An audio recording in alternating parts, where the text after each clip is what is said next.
Hi everybody, here we are again, and we're now into August, and still Think Differently Thursday. I hope you're having a good summer. My name's Helen, this is the Forge Church, and lovely to have Kirstie with me this afternoon. Hiya Kirstie, Morning. are you all right? Fine, thank you. Yeah. Good, good. So good to have you here with us.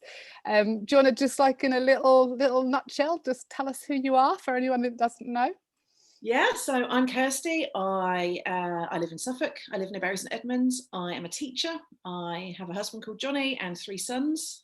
I live in the countryside. You That's live in about a me. beautiful cottage. I have I already do. had home envy as we've begun the call. I sometimes see your home. I think just because maybe the boys sometimes put stuff on Instagram or yeah, and every time I just look at your doors and your beams and it reminds me of my dream to live in a cottage, which I must make a reality. But that means you don't see the cobwebs and the spiders and the other things that come with a cottage, the creaky floors, all of that kind of thing. Yeah. Are the spiders a big thing? Yeah, they're pretty big as well. They're a big thing and they're pretty big.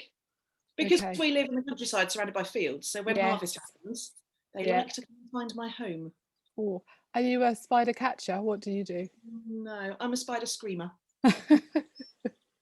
I am. I'm not very good with them, so I've No. techniques. I mean, I have got a really good neighbour who I have at times rung quite late at night. Literally, once they picked up the phone and just went, "How big is it, Helen?" And he'll Yeah, come no, and get not them. a fan. Definitely But not a I fan. hoover them up now. That's my Yeah, newest technique. Just hoover yeah, I them. do that. Or throw things at them. Oh, once on my landing, I couldn't, I was trapped. And so I just picked up the biggest pile of books and just threw them, hoping that one of them would land and squash the spider. It was effective. It But worked. then you don't go back in case it hasn't. I mean, what if it hasn't and you move a book and this thing kind of rears its head? I left it for someone else to lift the books later. Yeah, yeah. So, Kirstie, you are one of the sort of people that I don't know terribly well, but I kind of feel like I've just known you forever. You're just kind Mm. of, in fact, I'm quite certain I went to your wedding. I How think long? you did go to my wedding Yeah, because because, I think my ex-husband used to sing quite a lot with yeah, your yeah. husband. Yeah, I think we And did. it was our How 25th wedding anniversary a couple of weeks ago, and we watched the video. Oh my days, it was painfully old and awful, but you were on it. was it? I thought I was. That's so funny. So you say obviously you're living in Suffolk now. Are you a Suffolk lass? Is this I kind am. of like Yeah. home for you? I Hmm, grew up in Stowmarket, okay. lived there till I went to university. Then after university, we got married and we settled down south. So we did spend like, I don't know, 15 years living down in Hampshire. But then the pull to come home was just massive. And, it's not necessarily Stowmarket as a town. We don't live in Stowmarket now, but Suffolk, the countryside, family. So we moved back about 12 years ago and I love it. Suffolk is definitely home. Definitely. Oh, that's cool. That's really interesting. Moving away, but then coming back. I have a similar conversation with my brother, who's not lived in Suffolk since like his early 20s, but he literally would say that as he drives home and he begins to see the fields and the countryside, he still feels this is home. And I think, Yeah. yeah, yeah. So you said you got 3 boys, and I had the loveliest of chats with your Ben, who plays in our band Yeah. at the Forge the other day. So he's your oldest, is that right? He Tell is. us about your Yeah. boys. Ben's 21. He is very involved in church stuff, loves being part of the worship band. He's a videographer. Joe is 19 and about to head off to university, and Sam is 17 and halfway through college. So, Wow. yeah, So what that makes me immediately think is 3 boys, parenting three. In fact, just living in a very yeah, male home, a yeah. husband and 3 boys. It's mad, Tell me about that.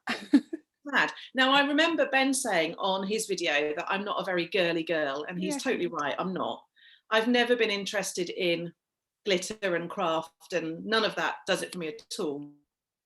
I am much happier out in the woods with a Nerf gun or playing with Lego or jumping around with my kids. So the fact that they're boys and stereotypically are more interested in that kind of stuff does suit me. But I do remember that moment when I thought, I'm not going to have a girl. What about shopping? I mean, I like shopping. So I've just trained them to quite like coming shopping with me. Ah, yeah, I get that. Yeah, yeah. I was sort of thinking, I wonder what are the biggest differences. I don't know that we're particularly girly, but we are, there's only girls in our house. There's Yeah, only you and boys in your house. I wonder what are the big differences. I mean, the again, we food could bill. be, say again. The food bill. Yeah, I was going to say that. I bet your food bill is horrendous because boys are always hungry. That's my Obviously. experience. When my Jack lived at home, I could do a massive roast dinner at lunchtime. And for me, that would be like, we're kind of done with food That's for the it. day. Yeah, yeah. Yeah. And literally within hours, he would not even be wanting to just nibble, but literally like querying the next meal. The What's next. for tea? Can we have a Chinese takeaway? I'm like, I've cooked the roast. We ate twice our normal amount of food because you always have seconds with a roast dinner, and now you want another meal. Yeah, Yeah. yeah, I can And I imagine. suspect the background smell of your house is slightly different as well. Oh yeah, yeah, Mhm. that We would don't be have the a bad case. smell, but it's definitely a boy smell. Yeah, I know it. I remember it. Yeah, yeah. Lynx Africa was banned from day one, so we don't have that mixing in the background. But it's yeah. Yeah, But they different. are, they're very protective. They're lots of fun. They have crazy moments. I mean, watching them play fight on the trampoline and their dance moves, it is a very funny house. Yeah. Are you enjoying parenting as they get older and older? I've loved every stage of it, but I don't hanker back to those previous times. I love mine. Are definitely adults. Yours are very much Mhm. getting there. Do you like that you're kind of I do love it. parenting them getting older? I do miss sometimes that toddler age. So Do at you? church on Sunday, one of my friends had a baby there and was wanting to eat a bacon sandwich, so I held the baby and I was like, "Ooh, I like this." And I said to Right. Jonathan, "Another one?" Clearly, he was like, "Seriously, no way." So I do now and again miss that bit, but I also Right. remember that stage as being slightly mad and way outside of my comfort zone. Yeah. I like this bit. My boys are, all four of them, my favourite people to hang out with, definitely.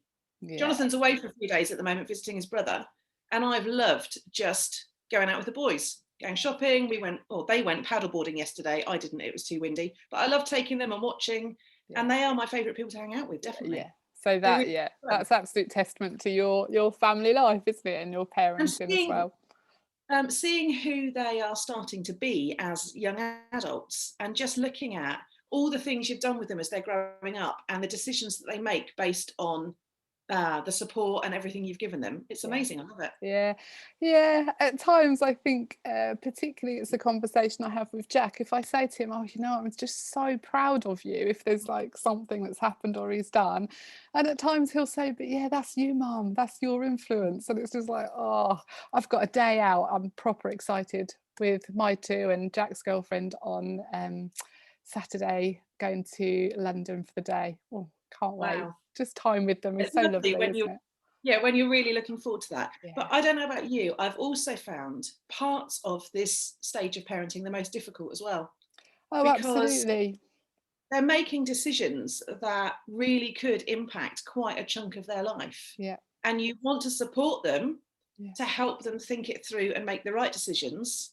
But there's a level, yeah, there comes a point when you have to watch the type of support you offer and how yeah, much you offer and yeah, what you say and when. yeah, And that, although we've got a great relationship, I want to release them to fly. yeah, But there's a yeah, little bit of me that thinks, but I'd like you to fly in the right direction. yeah. But that's not my choice, is it? No, When they absolutely. launch And out of that nest, it's up to them where they go. yeah, and these things don't suddenly change overnight. It's very grey, isn't it? That transition sort of period as well, I Yeah. think. Yes, I agree. I think what's harder than when they were little as well is the emotional stuff. So if they are hurt or if they are struggling or if Yeah. they are feeling anything that you just would rather they weren't feeling, Mhm.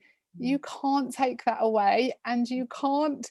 When they were little, you could just distract them and you Or just literally choose could to make leave them them happy up. again. You Yeah. could make it all okay. Yeah. And now you can't. I think that's hard as And well. I've But got two probably moving out in the next month or so. And that's a wow. first for us. So we're going to go from 5 of us to 3 of us, Yeah. probably by the end of October, end of Wow. September, actually. So literally in the next 2 months. Lots of change coming up Yeah. then. That's lovely what you're saying about how well you get on with them all. Do you have significant females in your life that are really important to you, or is that not necessarily a thing that you do need? Yeah, definitely. Definitely. I Mm, think, I don't know whether it is because I've got 4 men in my house or whether that's just the way I'm wired. yeah, But my friends are really important to me. I haven't had my mum around since I was in my early 20s, so okay, that's probably made a difference as well. yeah, yeah, Um, my friendships are really important. I'm the kind of person where I have a chunk of friends that I connect with every day, even if it's yeah, just a quick text. yeah, But I definitely have go-to people that I like to do life with. yeah. Me too, I have me friends too. in different areas now. I've got great work colleagues who I would count as friends as well. I've got great friends in church. I've got friends from when I was younger. So yeah, all sorts of people. Yeah, I don't have sisters, so I've just grown up with brothers.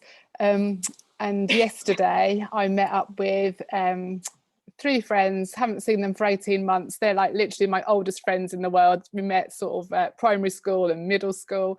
Um, and yesterday we had a day together, which we haven't had for 18 months. We went down to Kent for lunch, so it's a bit random. But oh yeah, those friends are just, yeah, so important, aren't they? I Yeah, invest definitely. heavily in friends. I It's do. really key to my life. So you said you're a teacher. So was that the dream from childhood? Like me, did you play schools as a child because you wanted to be a teacher, or did you come to it in a different way? Was that always the career path? No, it wasn't really. I was one of those people growing up where I didn't really know what I wanted to do. I Okay. wondered about primary school teaching. Yeah. And then in, I don't know, year 10 or 11, one of those, I did a week of work experience in a primary school and I absolutely hated it. Okay. And it did upset me a bit because I had started to think, maybe this is my thing, maybe this is Yeah. what I want to do. So that really threw me. And then I think I just put what I wanted to do as a career kind of on the back burner. I did A levels in the subjects I liked. I did Yeah. a degree in the subject that I liked. And it wasn't until kind of near the end of my degree when I was doing church based youth work that I thought, hang on, I quite like working with teenagers. Right. Maybe I do want to be a teacher, but I just got the age wrong. Right. So it wasn't until actually, so I did a 4-year degree. It wasn't until the end of that when I was thinking about what to do next that I then decided to do teaching. So I was quite late thinking about that really. Right, okay. And so I know with your teaching, you've kind of really found your niche with what it is that really gives you a buzz. And so you've said about teenagers, but it's kind of developed into more than that, isn't it? What is it that really kind of like excites you about teaching now? I love working with the young people that are kind of falling through the gap, the ones that need that extra layer of hope. I remember in my first maybe 10 years of teaching, now and again, so I was a secondary school French and German teacher. Now and again, I'd get given a lower ability set, as you do on a teaching timetable. And I realised over time it was those kids that I really liked working with, the Yeah. ones that didn't know what they wanted to do when they left school, the ones that maybe didn't fit into the normal secondary school mold of just getting on with it and doing their exams. And bit by bit, I started requesting those groups more and more. And then I ended up being asked to teach a session in a pupil referral unit when we still lived in Hampshire. And I turned up there and thought, actually, this is where I need to be. These are the kids who have been told you don't fit the mold of secondary school. They've already experienced potentially that rejection, Yeah. and they're the ones that need something extra. I've Mm. never really been that interested in helping a student get an A star instead of an A. I know that there's a place for that. I know that's important. Loads of teachers are fantastic at it. Mm. And I can do that, but it doesn't, it's not my sweet spot. It's not Mm. what gets me excited. Mm. That's really interesting. I think we can all think of people that we know in our own lives or even in our own families as well, can't we? For whom school was awful and Mm. difficult and they struggled, exactly like your words, just didn't fit the mold of that sort of expectation of school. And yet have found a path and have succeeded, whatever success looks like for them. And I think as educators, we would say that, we're trying to ensure that teaching fits all sorts of type of child, but I don't know that we get it right. Do you think it's something that we still don't really always get right? I don't think it is. So I work 3 days in a secondary school. I mainly teach A level. I had a year 11 tutor group this year, so I work with the older students. And I think we miss it quite a lot. But I don't think that's about teachers. I think it's more about the system. You know, back in the day when I was at school, there was at least a little bit of a separate route where you could, instead of doing your 9, 10, 11 GCSEs, you could go to college and do a bit of motor vehicle or hair and beauty or something that was a bit more vocational. And I think the exam system and how it all works and the league tables and all of that pressure on schools means that that's just been squeezed out. And I work now regularly with students in my other job who are going to be the most amazing mechanic, and I need that because my car needs fixing. They're going to be the most amazing painter and decorator. They're going to be a brilliant chef. They don't need an A level in geography. No. And I think there's another route that's really, really badly needed in schools to meet the needs of those young people. Because it's they regularly just think that they are failing, and they're not. Exactly that. That's what I was going to say, that they're alongside children so often, because that's where we've put them, that make them feel not good enough. And that's an awful thing to feel, isn't it? What's that wonderful quote about a fish? Now, I bet I won't get it right.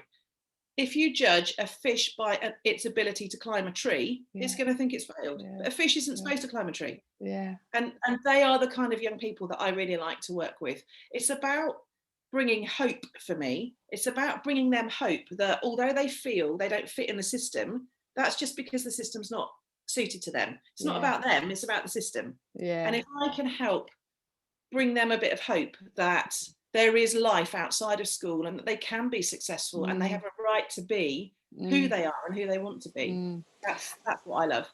And that's what really what you mentioned about your other job, and so you've set up Thrive, haven't you, which really feeds into all of that about, you know, those kids for whom that system just doesn't fit, and you're wanting to bring hope to them. So yeah, tell us about that. So when we moved to Suffolk, I worked in a secondary school, and then there was a job available in a local pupil referral unit, and I went for that. And that basically means I was working with teenagers from half of Suffolk who had either been permanently excluded from school, or school had decided just before they got to that place that they needed to move somewhere else. So these were kids that really, really needed hope, and they needed a different type of education. And I loved it. It was amazing. But I was also aware that those students were getting a load of support. But what about the ones that didn't quite need that, but also weren't okay in school? They weren't thriving in their mainstream school.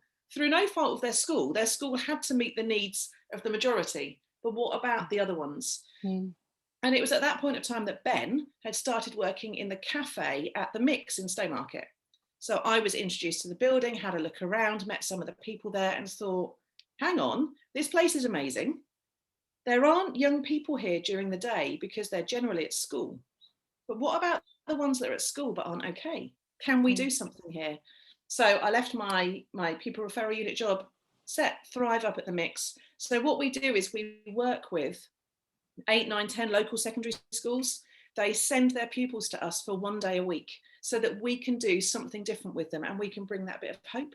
So we do vocational stuff, we do carpentry, we do forest school, we do cooking, all sorts of things. We do some maths and English for those that need that as well. But we run a Leadership for Life course underneath it, which is what underpins what we do, really. And it helps the young people realise that they can be who they want to be, that they do have that potential. And we help foster that hope in them and their families, that although they don't fit in that system, that's okay, because they have the right to be who they need to be. It's amazing. I love it. That does sound amazing. And I think the fact that you just keep using that word hope, I think is just incredible, because I think that often is what young people feel, that because they don't fit, or maybe because they haven't had the support, or they've never seen it modelled to do it a different way, that they haven't got that sort of hope. That does sound incredible. Is it doing well? Is it? thriving, for want of a better word. Is it doing well? Yes, yeah, it is. It's fantastic. So we've just opened a 3rd day a week. We're open on Thursdays and Fridays at the moment. We're opening Wednesdays in September. I've been able to recruit more staff. I think we're now in our 4th year. We would have grown earlier, but obviously COVID meant nobody really knew what was happening. Yeah. We're working with more schools. They're booking more places. And we've also just launched a primary project, because a lot of our teenagers are saying, I felt like this since I was 9 or 10. And we're thinking, actually, the earlier we can get some support in, the sooner we can help these young people, and hopefully, therefore, the less support they'll need as a teenager. Yeah. So we're training up lots of mentors to go into primary schools and do mentoring with kind of the 10, 11-year-olds, so that we can help them around that transition to secondary school. Yeah, that's really interesting. Occasionally, I'm a primary school teacher, and just occasionally, you know, I can see the child for whom, for no fault of their own and no fault of their family, often it is just the model that's been exemplified in their family. Do you know what I mean? And sometimes there's just a cycle that gets repeated, I think, because they can't see a way out of it. And occasionally I can just think of 2 girls particularly. I've just tried to really invest in them, and it's no more than conversation, but constantly saying to them, you can do really well. You have the ability. Keep working hard. Keep doing the things you're doing. Even often, even as young as 6 or 7, they're kind of battling something at home that doesn't value education. Or even wanting something more from life. So it's really hard to say to a 6-year-old, I know this is hard for you and it's not other people's experience, but you're going to have to try extra hard, because you're going to have to do some of these bits on your own. But I think you're right. So often it starts at primary school as well. It does. And our mentors are going to be going in to work with these students for an hour a week for a whole year. So if you can imagine, I don't know, a 9 or a 10-year-old who is struggling with social skills or anxiety or resilience, or just panicked at the thought of secondary school. For them to be able to have one-to-one for an hour a week, every week for a year. And we've got loads of resources to help them explore different things. But like you said, sometimes they just need to chat. They just need to play a game of cards and chat, or kick a football around and chat.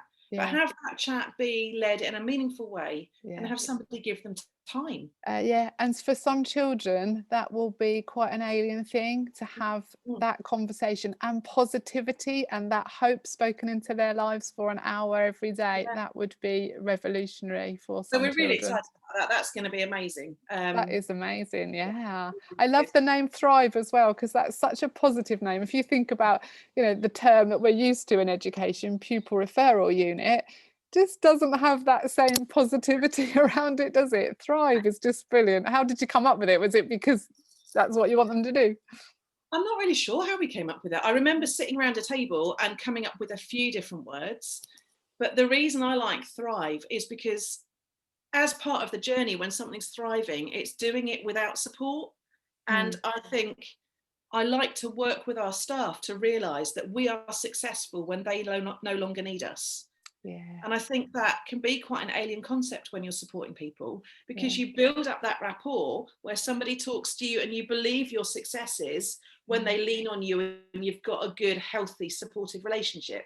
But actually, the success is at the end when they fly off and they only just look back a little bit. They don't need you and they don't keep coming back. So the model we wanted to build is that success, when you work with young people and you support them, is that they do fly off and they do thrive.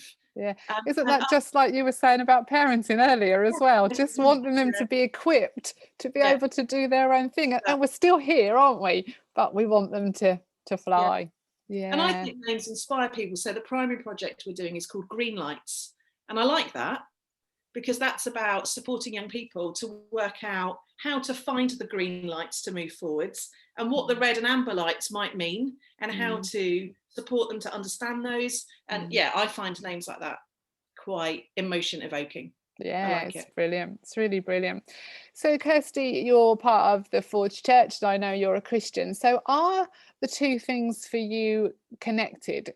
Your passion for young people that struggle, perhaps, and your Christian faith, do they intertwine?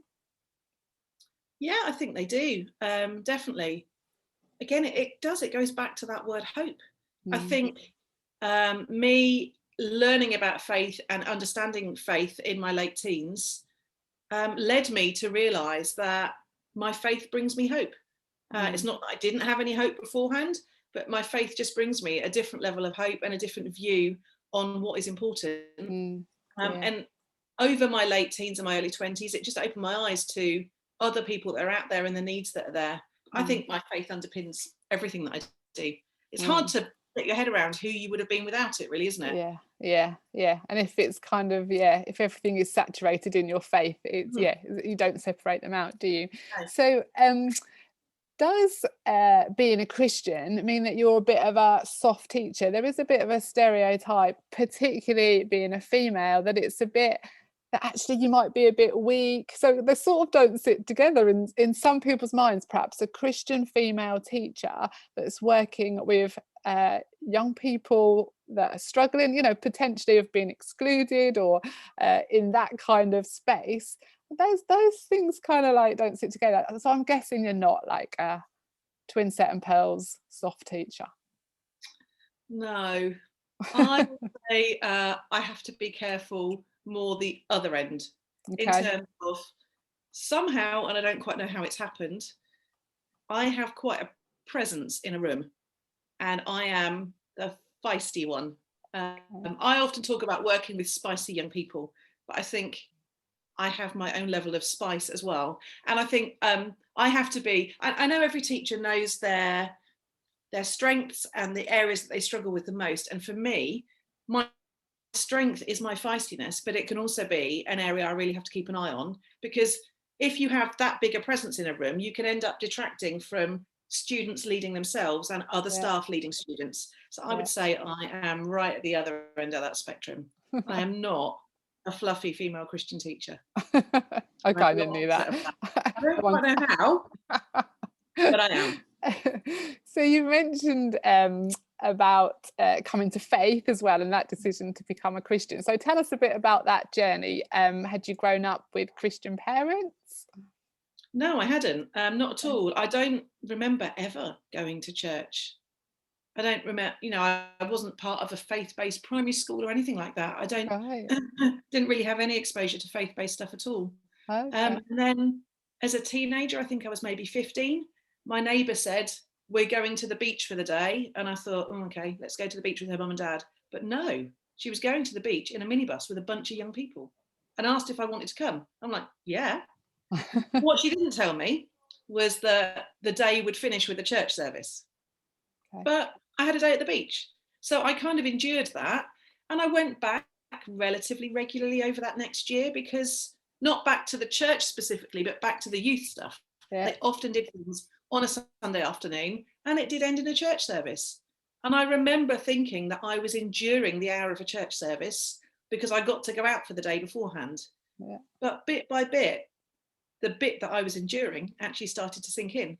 And I Okay. remember right at the end of my GCSEs, I remember walking to school one day and thinking, it was a Monday morning, and I remember thinking, oh, that stuff that I didn't think I'd been listening to, this all makes sense. I think this Jesus guy might be real. Right. Okay. So for me, it was a social thing. I Yeah. genuinely was going along to go out to the beach with guys that could drive. And for me, it was a social thing. That's And really then interesting, isn't it? Because I think we would, as a church, we would often, talk about people that have become Christians, and invariably their story is somebody invited me to something. And I think gone are those days of the big rallies and the massive evangelical missions, as it were. And it is just people sharing what they do and sharing their faith gently. It's much yeah, more definitely. gentle, isn't it? So, what For was me, it it was that? about So that stuff had begun to kind of sit with you, and you were kind of coming to that place of thinking there's something in it. What was it that then led to that decision? Was that gradual, or was that a definite, I'm choosing this? I think it was gradual over months, but I do, like I said, I do remember that one moment when I'm like, hang on, if this guy is real, Yeah. then I need to do something about it. And Okay. I was surrounded by dynamic people in their later teens and 20s who were really sold out for their faith. And it did cause me to look and question and think, well, I like these people. They're not weird. I respect them. They've got integrity. What is going on? And yeah, like I said, I do remember that moment walking to school one day when I thought, actually, this is real. I've asked enough questions and I've looked enough now for me to realize that Jesus isn't just some story that we hear at Christmas and Easter, but Jesus is actually real. And if that's the case, then I've got to do something. Yeah. So if you'd come from a family where this was completely alien and you'd had no experience previously of faith or God or church, so how was that decision of yours received by your family? Were they positive about it? Was it an okay thing if you said, I'm choosing this? They definitely thought I was weird. Okay. Really, really thought I was weird. They, like I said, they had no church background.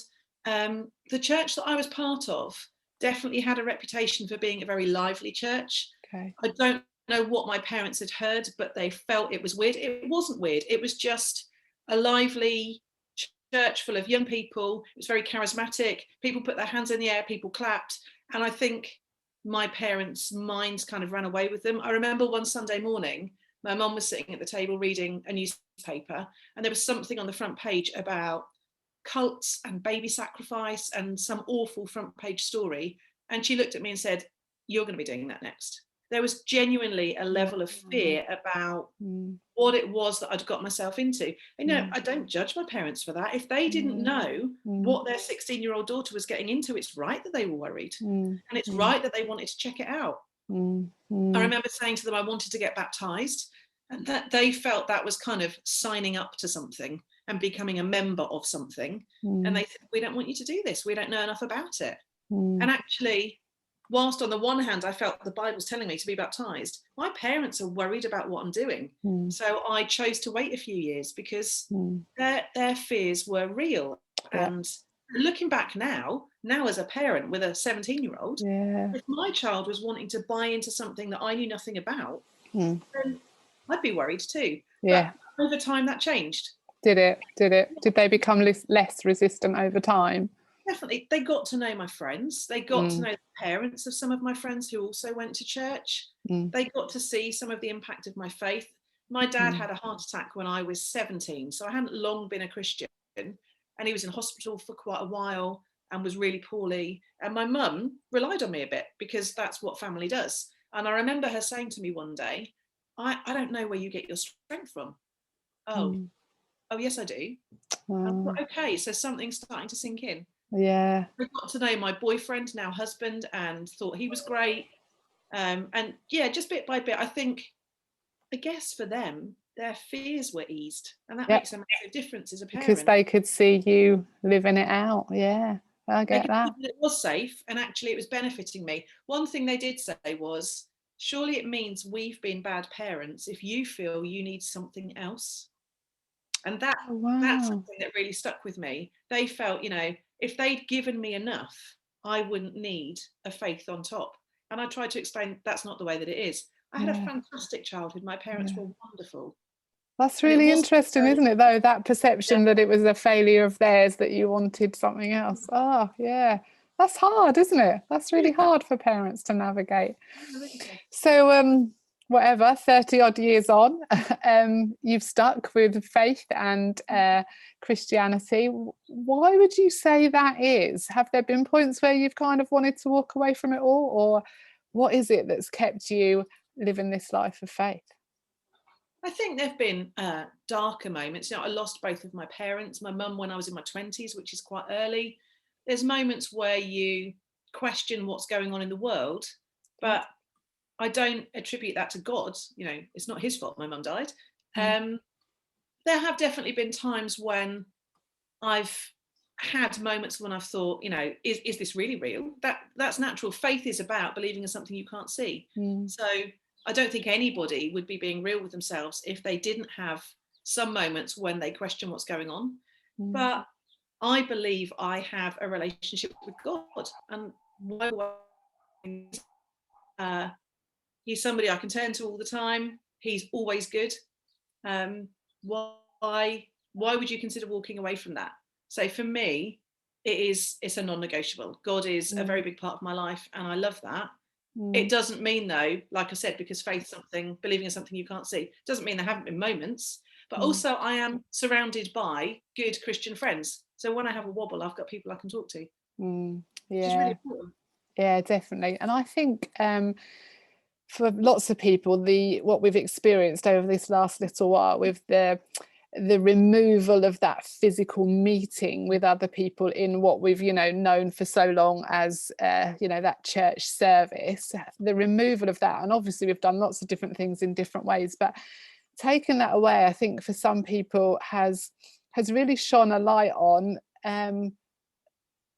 what emphasis they put on that. And you're talking about a relationship with God, and they are, they're linked, but they're not the same thing, are they? Going to church is not what makes you a Christian.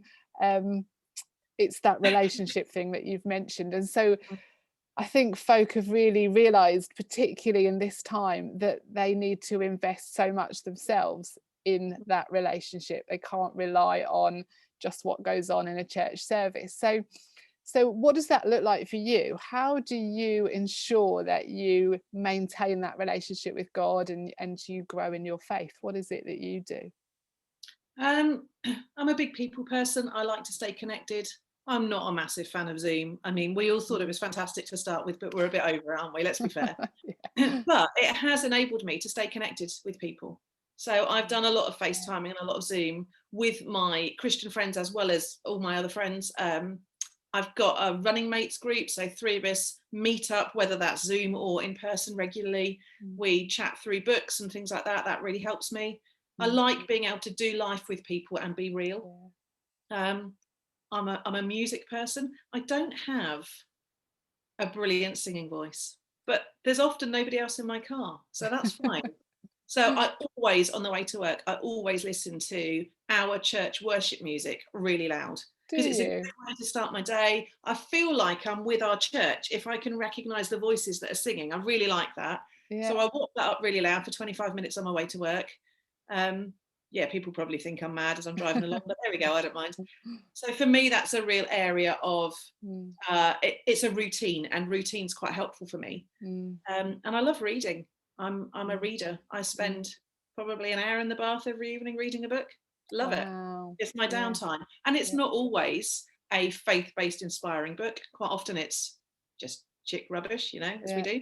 But I do like a really faith-based inspiring book as well. So for me, those areas keep me grounded. They keep my faith a focus for me. They make me smile. That's brilliant, because you've give an example there of lots of different ways of ensuring that you're filling your life with good stuff that is good for growing your relationship with God, and to know him more. And I resonate so much with that, particularly the whole people thing. I think doing life with people and allowing them to speak into your life and sharing the stuff really helps.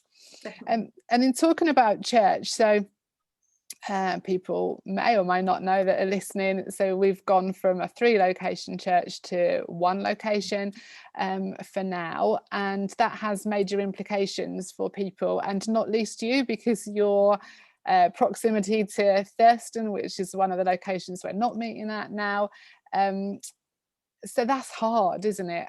That's really difficult, and I appreciate that. So where's that sitting with you now? Honestly, I don't know. It's good. Honestly, really don't know. So we used to be 5 minutes away from church. Church was in the next village. We were therefore going to church with people in our community. We were serving in our community. We were having an impact on our community. It was the village where my husband works at school, where my kids went to school. It was local. And that's one of the reasons why we chose to go there. Yeah. Church is now 40 minutes away, Yeah. which is a fair old distance. And it means we're not churching in community and impacting the community where we live in the same way. Now, it doesn't mean we can't, but we don't quite know what that looks like yet. So we've only had 2 Sundays, one a month, where we've been meeting live, and driving 40 minutes to church once a month, that's fine. That's not an issue at all. How we feel about doing that in September when we're meeting weekly, I honestly don't know. And it's not even, like I said, it's not even so much about the journey, although that is a bit of a pain. It's more about wanting to do church in your community. Yeah. Simple things like, you know, we like to be able to serve. I'd like to be on the prayer team, and Jonathan wants to be able to help with setup and pack down. But we don't really want to be taking 2 cars to a church 40 minutes away. But another focus for us is our children. You know, Sam is 17 but not yet driving. So we don't want him to need to move church because we feel we don't want to drive that distance. Teenage relationships, really, really important for him. So at the moment, if that's where he wants to be, then we will carry on going there, because there's different reasons why you are in different churches as well. And there's nowhere else we want to be. The distance is a pain, but Ben's really involved in our church, and we love seeing him in the worship band. We don't want to miss that. Sam wants to be there, and we like our church. We like our church family. So I'm not really sure what our next step is. I think we're kind of just waiting to see how it happens. We are actually, you know, being honest, we are hopeful that it might not be too long before something happens from the Forge back in Thurston again. But that's something we'll need to explore with you guys and see, you know, is there a timeline on that? And that's a question I know a lot of people have. Honestly, I don't know. That's really, and I think, you know, people listening, there'll be so many people that resonate with what you'll say, and so it's really good to hear that. And I know that it's really hard. It's been really difficult. I think one thing that is important for us, though, for as long as we're part of the Forge, we're part of the Forge. So we aren't going anywhere else. Therefore, we are part of the Forge. Therefore, we will be 100% stuck in, because I don't want to half do something. So unless we decide that we need to go somewhere else because of the geography of it, then we're the Forge. You're all in, which is brilliant, really brilliant. It's really good to talk to you, Kirstie, and hear your story and find out a bit more about you. And I've loved kind of just learning a bit about what your passions are as well. It's just really, really great. Thank you for your time. I've got a one and finally question for you. So it's around that whole area of church and what that looks like, and it's totally unrealistic, but we'll just ask it. So if you had the power to completely scrap church as we know it, and begin again from scratch, what would your ideal church look like? Well, that's interesting, actually, because we did a model of church when we were in Hampshire that Jonathan and I both absolutely loved. So if you go back to the bit in Acts where it talks about meeting in the home, that's what we did. And I know the Forge actually considered something similar to that partway through lockdown. So we met in our home on a Sunday, and we had people from our road and our area come to join us. And we loved it. It really was church family. And then when somebody else was interested in exploring their faith, rather than them coming to us, we went to them. And we then had a little kind of spring off group in their home. And it meant that we were running church at the skate park and in the town centre, because that's where people were that were interested. And the church really grew, and people really liked that way of working. And it brought up new leaders really quickly, because you needed lots of people doing different things. And that's what they did in Acts. And actually, given a choice, that is the style of church we would definitely do. That's we did then meet up now and again, because I really like that big celebration. I like big worship. I like the volume of it and the people. You need that level of celebration as well. But for me, that's the model of church that I really, really like. But it's not a deal breaker, is it? Because church is about God. It's not about what it looks like. But give a choice, that's what I do. That's really interesting. So did you like have a whole day of it when you came together? Did you eat meals together and that Yeah, sort of, yeah, so that breakfast is that real sort of living life together, isn't it it? really was doing life together, and it was fantastic, and I really liked it. Yeah. That's really interesting. Oh, yeah, as I say, been really great to chat to you. I'm really grateful for the time that you've given me. Love that you guys are part of our church as well, and you bring such energy and passion to all the things that you do. So thank you for that, and thanks for your time today. I'll let you get on with the rest of your day in your boy house. And none of them have barged in whilst I'm grateful. I'm Didn't really hear any pleased that creaky I floors or knocked on the anything. door. Nothing. I don't know where they are. I've heard nothing. That's great. Thanks so much, Kirstie. See Have a good ya. day. Bye. Bye.